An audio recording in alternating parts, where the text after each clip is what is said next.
morning, book friends. Today we're going to be chatting about 4 books that I feel can recover your book slump. They are 4 romance novels.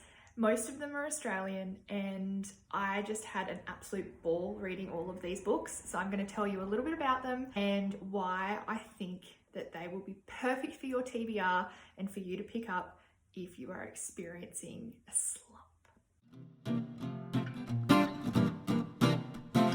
The Last Love Note by Emma Grey is an Australian romance fiction. This isn't Emma's first rodeo. She has written quite a few different novels, in particular a romance novel that was young adult. So this is one of her first adult romances, and it is heartbreaking, it is harrowing, it is passionate, it's funny at times, but it really covers the topic of grief. Kate Whitaker has lost her husband very tragically to a degenerative disease. Because Emma has experienced her own grief, she has written it so perfectly that it just feels like we understand the everyday life of someone who's living with such big grief. So Kate, the main character, she is trying to take care of her son. He's only young. She's trying to get back into work. She's trying to make sure she runs the house. She is trying to do everything now without this significant other.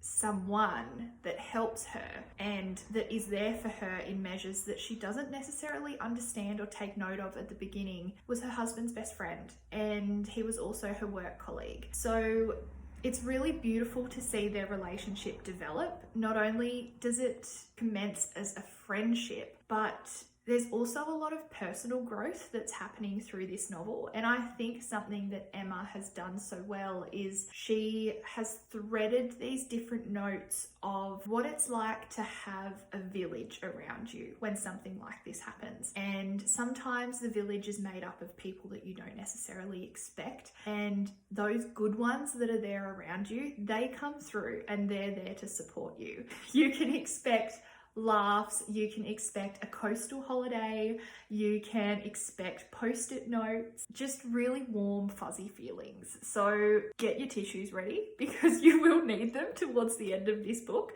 But I cannot wait for Emma's next novel that is another romance but grapples with a woman who was in a car accident and experiences amnesia. So the people around her are very foreign to her, but there is a love story woven in there as well. So if you haven't tried this, I definitely recommend. When in Rome by Sarah Adams. This is the only international book that we have in the stack today.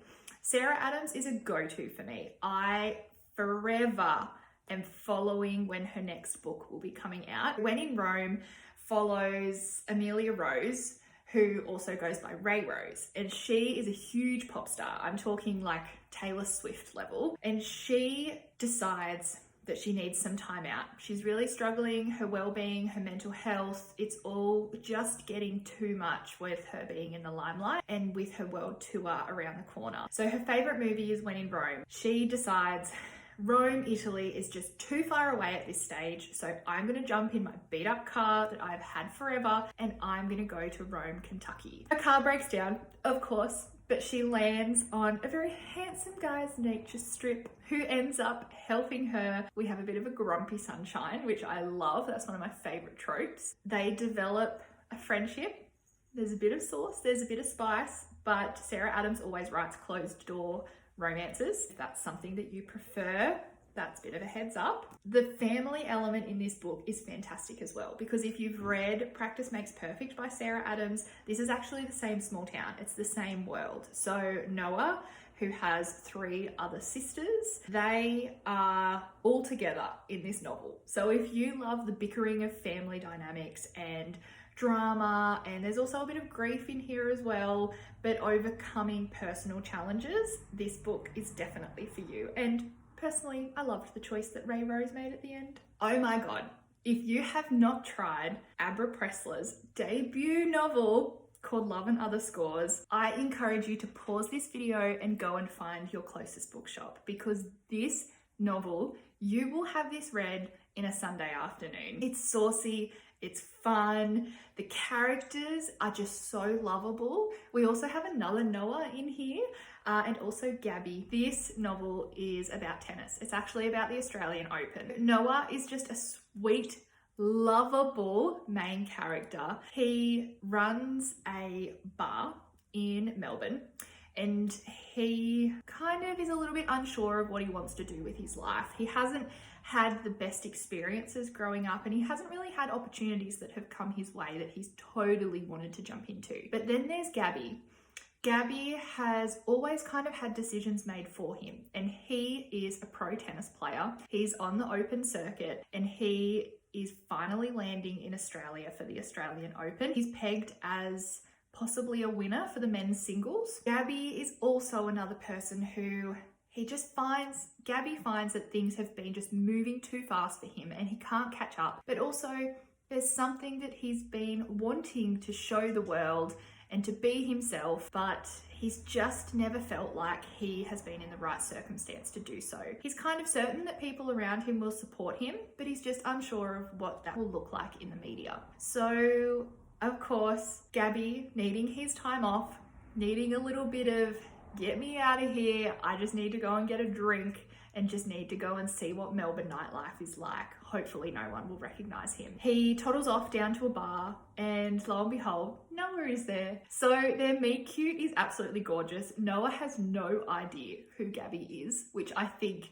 was just the perfect draw card because he gets to learn about his world, and we get to learn about his world as a reader through the eyes of someone who might not know a lot about tennis. I personally love tennis. Not only do I watch it, but I also play it. So listening kind of to the banter and the practice and games and the anticipation and the environment and the crowd, it was all so much fun and done so vividly.